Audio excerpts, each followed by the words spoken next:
Hello students, you all know that in our previous video session we started with second chapter, that is the structure of atom, and within that chapter we have already discussed about the discovery of electron.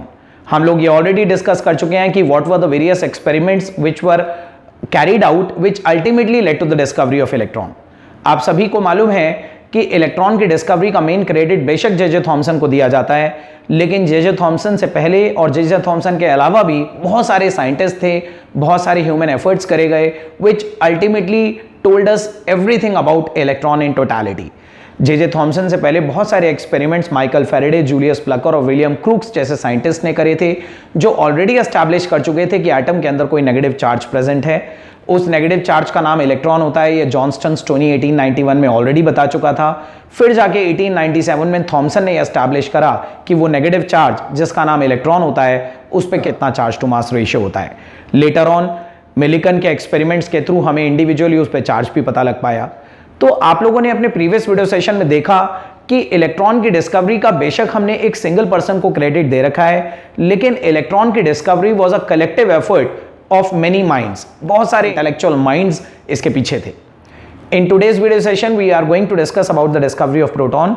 हम ये discuss करेंगे कि कौन से scientist ने कौन कौन से एक्सपेरिमेंट्स करे और किन एक्सपेरिमेंट्स के थ्रू आगे चल के हमें ये पता चला कि जस्ट लाइक इलेक्ट्रॉन, प्रोटॉन जैसी कोई चीज भी एटम के अंदर होती है.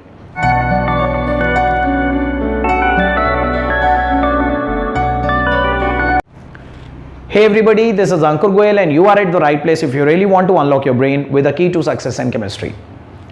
Students, it is quite possible कि आप कुछ बुक्स में ये देखें कि प्रोटॉन की डिस्कवरी गोल्डस्टीन ने करी थी, but that is not the fact students. याद रखिए, प्रोटॉन की डिस्कवरी गोल्डस्टीन ने नहीं करी थी. हाँ, डेफिनेटली गोल्डस्टीन ने कुछ ऐसे एक्सपेरिमेंट जरूर करे थे which paved a way for the discovery of proton which ultimately provided us a clue for the presence of certain positive thing within an atom. तो ये याद रखिएगा स्टूडेंट्स, आज के इस सेशन में हम गोल्डस्टीन के उन्हीं एक्सपेरिमेंट्स को डिस्कस करेंगे. स्टूडेंट्स, आपको मालूम है कि माइकल फैराडे और जूलियस प्लकर ने कैथोड रे डिस्चार्ज ट्यूब को लेके बहुत सारे experiments middle of 19th century में करे.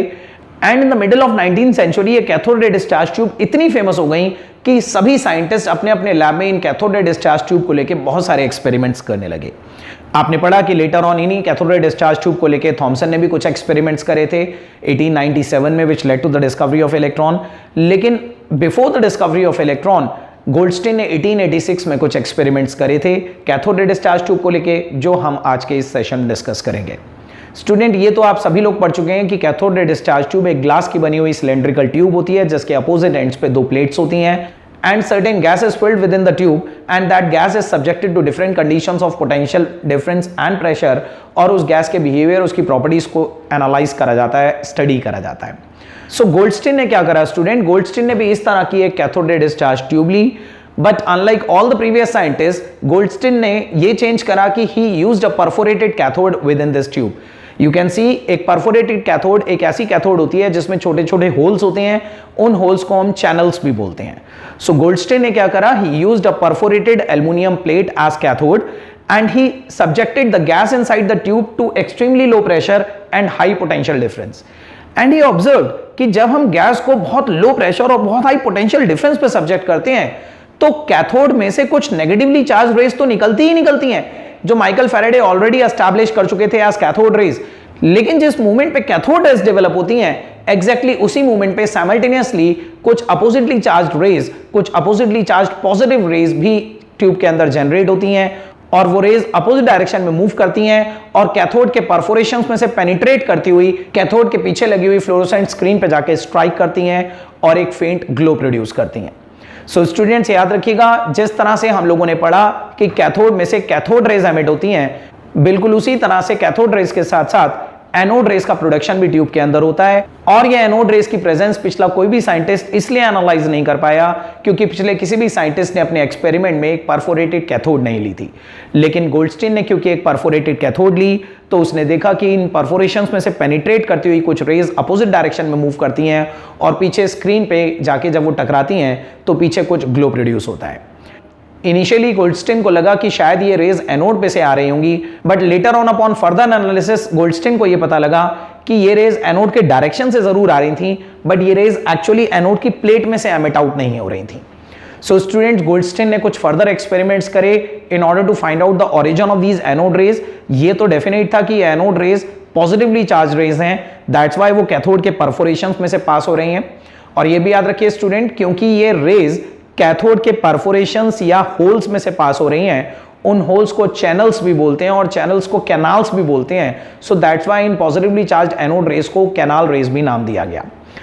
सो इन्हीं एनोड रेज का ओरिजिन पता लगाने के लिए गोल्डस्टीन ने बहुत सारे एक्सपेरिमेंट्स करे and ultimately he came to conclude that unlike the cathode rays which are actually emitted from cathode, ये positively charged anode rays positive plate anode में से एमिट नहीं होती, रेदर ये जनरेट होती हैं somewhere with in the centre of the tube.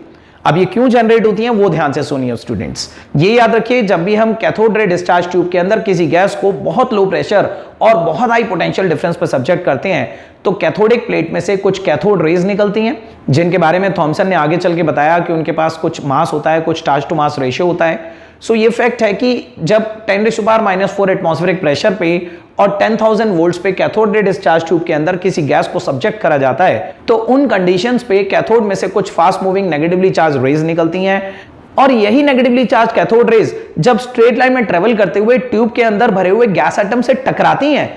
आपको पता है कि कैथोड रे डिस्चार्ज ट्यूब के अंदर गैस एटम्स प्रेजेंट हैं, तो जब भी कैथोड की प्लेट में से कैथोड रेज निकलती हैं और स्ट्रेट लाइन में ट्रेवल करते हुए विद इन द रूट इन गैस एटम से टकराती हैं, तो वी ऑलरेडी हैव स्टडीड कि कैथोड रेज में हाई आयोनाइजेशन पावर होती है।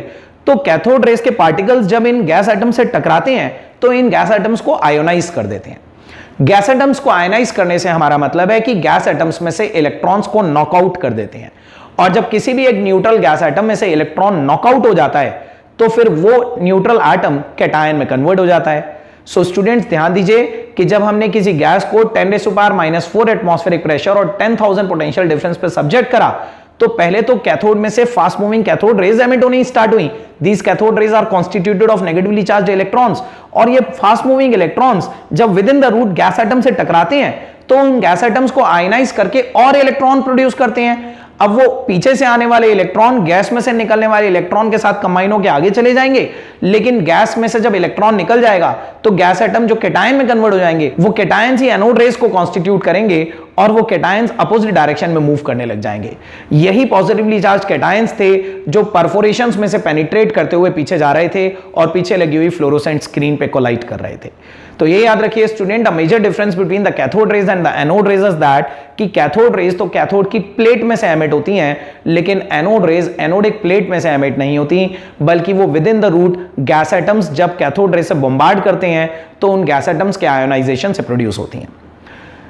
Just like the properties of cathode rays, Goldstein ने इन एनोड रेज की प्रॉपर्टीज को भी स्टडी करा और उसने देखा कि just like the cathode rays even these anode rays are material particles, they have certain mass. उसने ये भी पता लगाया कि these anode rays are also deflected by electric and magnetic field, and this time the direction of deflection indicated that these rays are positively charged. तो just like the cathode rays, ये दो properties तो similar थी कि anode rays भी material particle से बनी थी और एनोड रेज भी इलेक्ट्रिक और मैग्नेटिक फील्ड से डिफ्लेक्ट हो रही थी। But while studying the properties, एक और मेजर डिफरेंस जो हमें कैथोड रेज और एनोड रेज के बीच में पता चला वो ये कि unlike the cathode rays which were found to be independent of the nature of gas, the anode rays were found to be dependent upon the nature of gas. Anode rays nature of gas पे depend करती हैं। इस बात से हमारा यह मतलब है कि एनोड रेज के अंदर जो पॉजिटिवली चार्ज पार्टिकल्स थे, जब हमने उन पॉजिटिवली चार्ज पार्टिकल्स का E/m रेशियो कैलकुलेट करा तो the value of that E/m ratio came out to be different for different gases. अलग अलग गैसेस ली गई और अलग अलग गैसेस से जनरेट होने वाली इन एनोड रेज के पॉजिटिव आयंस का E/m रेशियो कैलकुलेट करा गया और यह देखा गया कि हाइड्रोजन के केस में वो E/m रेशियो कुछ और आता है, नाइट्रोजन के केस में कुछ और आता है, हीलियम के केस में कुछ और आता है। And when we calculated the E/m ratio of these anode rays for various gases, so ultimately we came to the conclusion कि this E/m ratio came out to be maximum for hydrogen gas. याद रखिएगा students, अलग अलग gases ली गई इस cathode ray discharge tube के अंदर और एनोड रेज जो प्रोड्यूस हो रही थी, उन एनोड रेज के पॉजिटिव आयंस का E/m रेशियो अलग अलग गैसेस के लिए निकाला गया। सबके लिए वो अलग अलग आया, लेकिन हाइड्रोजन के लिए हाईएस्ट आया। और जब हाइड्रोजन के लिए E/m रेशियो मैक्सिमम आया तो इससे यह पता चला कि hydrogen ions lightest positive ions होते हैं। इन्हीं हाइड्रोजन के लाइटेस्ट पॉजिटिव आयंस को एक basic fundamental unit of positive charge consider करा गया और लेटर ऑन 1919 में during the time when Rutherford carried out his gold foiled alpha रे स्कैटरिंग एक्सपेरिमेंट, तब जाके इसी basic positive fundamental unit of charge को प्रोटॉन नाम दिया रदरफोर्ड ने। तो ये याद रखिएगा स्टूडेंट, गोल्डस्टीन ने एक्चुअली प्रोटॉन की डिस्कवरी नहीं करी थी। Goldstein just established the presence of certain positively charge raise which are emitted when the gas is subjected to extremely low pressure and high potential difference। Actually proton term पहली बार Rutherford ने use करी थी और Rutherford ने ही various experiments के through ये पता लगाया था कि एटम के अंदर जितना भी पॉजिटिव चार्ज होता है वो at the core of the atom present होता है, जिसके बारे में हम लेटर ऑन रदरफोर्ड्स अल्फा रे स्कैटरिंग एक्सपेरिमेंट में पढ़ेंगे।